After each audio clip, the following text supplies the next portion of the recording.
नमस्कार बच्चों। तो कैसे हैं आप लोग? मैं आचार्य हजारी प्रसाद द्विवेदी हूँ। सुना है आप मेरा जीवन परिचय ढूंढ रहे हैं, तो आपको कहीं जाने की जरूरत नहीं है। अब मेरा जीवन परिचय तो मैं ही बता देता हूँ। तो बच्चों, मेरा जन्म श्रावण शुक्ल पक्ष एकादशी 19 अगस्त 1907 ईस्वी को बलिया जिले के दुबे का छपरा ओझवलिया गांव के एक प्रतिष्ठित सरयू पारी ब्राह्मण कुल में हुआ था।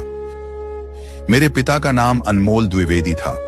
मेरी माता ज्योतिषमती भी प्रसिद्ध पंडित कुल की कन्या थी। इस तरह मेरा बालक जीवन में संस्कृत और ज्योतिष की शिक्षा उत्तराधिकार में प्राप्त हुई। सन 1930 ईस्वी में मैंने काशी हिंदू विश्वविद्यालय से ज्योतिषाचार्य की उपाधि प्राप्त की। मेरी प्रतिभा का विशेष स्फुरण कवि गुरु रवींद्रनाथ की विश्वविख्यात संस्था शांति निकेतन में हुआ, जहां मैं सन 1940 ईस्वी से 1950 ईस्वी तक हिंदी भवन के निदेशक के रूप में रहा। यहीं मेरा विस्तृत स्वाध्याय और सृजन का शिलान्यास हुआ।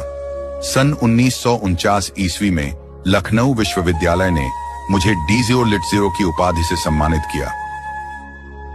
सन 1950 ईस्वी में मैं काशी हिंदू विश्वविद्यालय के हिंदी विभाग के प्रोफेसर और अध्यक्ष नियुक्त हुआ। सन 1957 ईस्वी में मुझे पद्म भूषण की उपाधि से विभूषित किया गया। सन 1958 ईस्वी में मैं राष्ट्रीय ग्रंथ न्यास के सदस्य बना।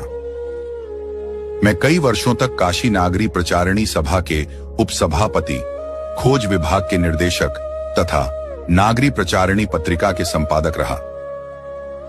इसके बाद सन 1960 ईस्वी से 1966 ईस्वी तक मैं पंजाब विश्वविद्यालय चंडीगढ़ में हिंदी विभाग के प्रोफेसर और अध्यक्ष रहा।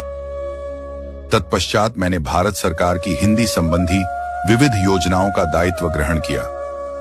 लेकिन 18 मई 1979 ईस्वी को मेरा निधन हो गया। मेरी साहित्य बहुत विस्तृत है। कविता और नाटक के क्षेत्र में मैंने प्रवेश नहीं किया। मेरी कृतियां वर्गीकरण के आधार पर निम्नलिखित, जैसे कि मेरी प्रमुख इतिहास है, हिंदी साहित्य का आदिकाल, हिंदी साहित्य की भूमिका। मेरी प्रमुख निबंध संग्रह है अशोक के फूल, कुटज, विचार प्रवाह, विचार और वितर्क, कल्पलता, आलोक पर्व। मेरी प्रमुख उपन्यास है बाणभट्ट की आत्मकथा, अनाम दास का पोथा, चारुचंद्र लेख और पुनर्नवा आदि। कहानी